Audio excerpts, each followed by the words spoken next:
સૌપ્રથમ તો અહીં ઉપસ્થિત તમામ વડીલો અને મારા મિત્રોને મારા નમસ્કાર.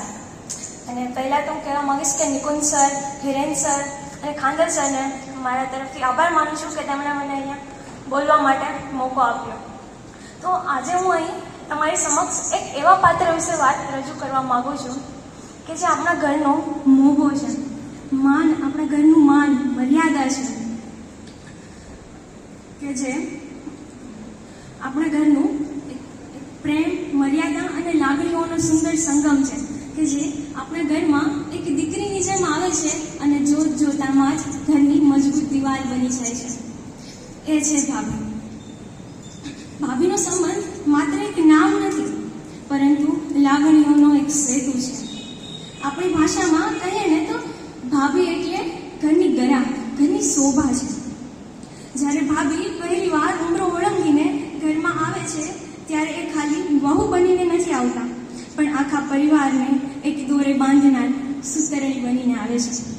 અને ખાનદાન સરે જેમ કીધું એમ ભાભી એ ઘરનો ઉમરો છે. ઉમરો જે રીતના ઘરની અંદરની અને બહારની મર્યાદા સાચવે છે, એ જ રીતે ભાભી પણ આખા પરિવારની મર્યાદા અને સન્માન સાચવે છે. આપણી ભારતીય સંસ્કૃતિમાં કહેવાય છે કે ભાભી એ માત્ર સંબંધ નહીં, ભાભી એ મા સમાન છે.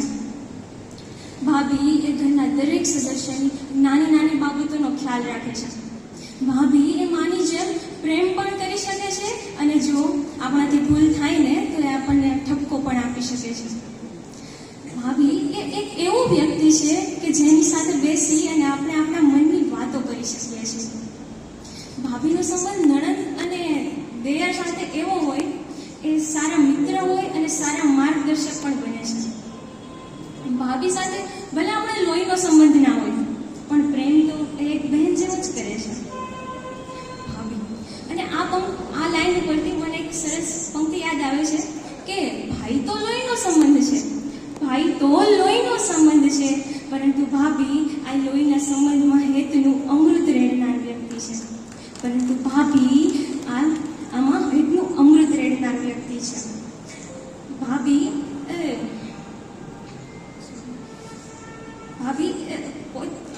પોતાના ઘરને છોડીને બીજાના પરિવારને પોતાનું માનવું એ કંઈ સહેલી બાબત નથી.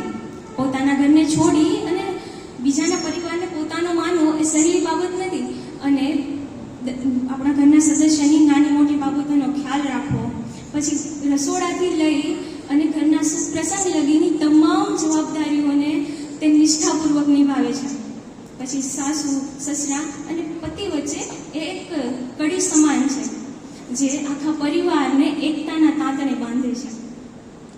ભાભી, ઘણીવાર આપણે મમ્મીના વખાણ કરીએ છીએ, બહેનને લાગણી વ્યક્ત કરીએ છીએ, પરંતુ ભાભી જે આખા પરિવારને નિસ્વાર્થ ભાવે સાચવે છે અને હેન્ડલ કરે છે, પરંતુ એને કહેવાનો, આભાર વ્યક્ત કરવાનું રહી જાય છે. પરંતુ આજે હું આ તકે તમને છેલ્લે બે શબ્દ દ્વારા હું આભાર વ્યક્ત કરવા માગું છું કે જેની મમતાથી હર કોઈનું દિલ હરખાય, જેની મમતાથી હર કોઈનું દિલ હરખાય, એવા આ પવિત્ર સંબંધને ભાભી કહેવાય, એવા આ પવિત્ર સંબંધને ભાભી કહેવાય. ભાભી એ ઘરનું માન અને મર્યાદા છે. ભાભી એ ઘરનું માન અને મર્યાદા છે. આપણે સૌ ચાલો તો આજે આપણે સૌ સાથે મળીને તેમને પૂરતું પ્રેમ અને સન્માન આપીએ, કારણ કે એ જ સાચા અર્થમાં આ ઘરને સ્વર્ગ બનાવે છે. આભાર. અસ્તુ.